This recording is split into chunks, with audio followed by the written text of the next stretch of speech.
ఏదైనా బిజినెస్ చేయాలని అనుకుంటే ఖచ్చితంగా నువ్వు ఎంబీఏ చదవాలని చెబుతుంటారు చాలామంది. కానీ చదువుకి, చేసే ఉద్యోగానికి, సంపాదనకు సంబంధం లేదంటాడా వ్యక్తి. నెలకు కేవలం 1500 రూపాయల జీతంతో కెరియర్ మొదలుపెట్టిన ఆయన ఇప్పుడు 36 కోట్లు సంపాదించే స్థాయికి వెళ్లాడు. ఫ్యామిలీ ఏమైనా రిచ్చేమో, బిజినెస్ లో హెల్ప్ చేశారేమో అనుకుంటే మీరు తప్పులో కాలేసినట్టే. పోనీ చదివిందేమైనా పెద్ద పెద్ద చదువులా అంటే 10th తర్వాత డ్రాపౌట్.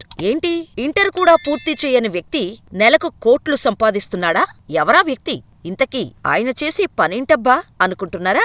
జీవితంలో సక్సెస్ కావాలంటే సాధించాలన్న పట్టుదల, కష్టపడే తత్వం, అన్నిటికంటే ముందు ఆత్మవిశ్వాసం ఉండాలి. అది ఉంటే ఏ స్టేజి నుండి ఏ స్టేజికైనా వెళ్ళిపోవచ్చు. రిటైల్ స్టోరులో చిన్న ఉద్యోగిగా జీవితం మొదలుపెట్టి ఇప్పుడు నెలకు కోట్ల టర్నోవర్ సాధిస్తున్న బిజినెస్ మ్యాన్ గా ఎదిగిన అష్ఫాక్ సునావాలా సక్సెస్ స్టోరీ ప్రతి ఒక్కరికీ ఆదర్శం. పేదరికంలో పుట్టిన వ్యక్తి చిన్నప్పటి నుండి ఆర్థికంగా అనేక ఇబ్బందులు, చదువుకోటానికి కుటుంబ పరిస్థితులు అనుకూలించకపోవటంతో 10వ తరగతి తర్వాత మళ్లీ చదువు జోలికి పోలేదు.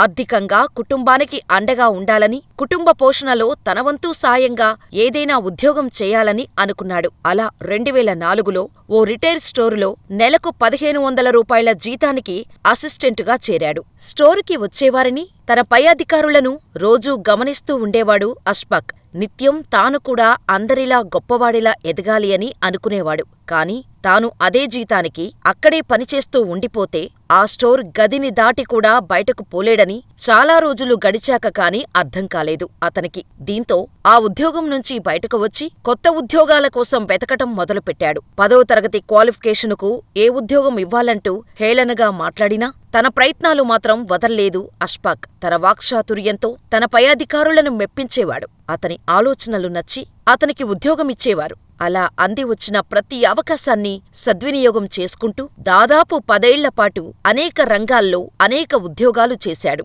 ఎన్ని ఉద్యోగాలు మారినా ప్రతి చోట తనకంటూ ఓ గుర్తింపు, కష్టపడి పనిచేస్తాడనే పేరును సంపాదించాడు. అలా కాస్మోటిక్స్ దుకాణానికి మేనేజర్గా కూడా పనిచేసిన ఆయనకు ఉన్నత లక్ష్యాలను చేరుకోవాలన్న కోరిక మాత్రం అలాగే కోరికగానే ఉండిపోయింది. ఇక 2013లో అప్పుడే కొత్తగా ప్రారంభించిన ఓ డ్రైవింగ్ యాప్లో పార్ట్ టైం డ్రైవర్ కావాలన్న ప్రకటన అతడిని ఆకర్షించింది. దాంతో అష్ఫాక్ సునావాలా పార్ట్ టైం డ్రైవర్గా చేరాడు. ఇటు కాస్మోటిక్స్ దుకాణంలో పనిచేస్తూనే అటు డ్రైవర్ జాబ్ కూడా చేసేవాడు. కొన్ని రోజుల తర్వాత అలా కంపెనీ ఇచ్చిన స్కీమ్ సహాయంతో చిన్న కారొకటి కొన్నాడు.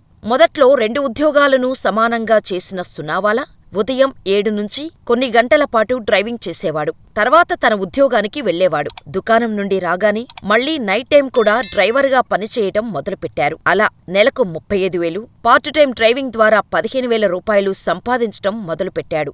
ఆదాయం పెరగటంతో ఇంకో కారుని కొనాలని అనుకున్నాడు. కాని తన సంపాదన సరిపోకపోవటంతో తన సిస్టర్ హెల్ప్ తీసుకొని 2వ కారు కొన్నాడు సునావాలా.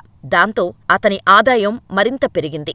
ఆదాయం మంచిగా వస్తుండటంతో బ్యాంకు లోన్ తీసుకొని మరో 3 కార్లను కొని డ్రైవర్స్ను నియమించుకున్నాడు. అలా వచ్చిన ఆదాయంతో క్రమంగా బ్యాంకు అప్పును తీర్చుతూనే బ్యాంకులో సేవింగ్ కూడా చేసేవాడు. అలా దాచిన డబ్బుతో పాటు బ్యాంకులో మరికొంత అప్పు తీసుకొని కొత్త కార్లను కొనడం స్టార్ట్ చేశాడు. అలా ఇప్పుడు ఏకంగా 400 కార్లకు ఓనర్గా మారారు. నెలకు 1500 రూపాయలకు పనిచేయటం మొదలుపెట్టిన అష్ఫాక్ ఇప్పుడు సంవత్సరానికి 36 కోట్ల రూపాయలు సంపాదిస్తున్నాడు.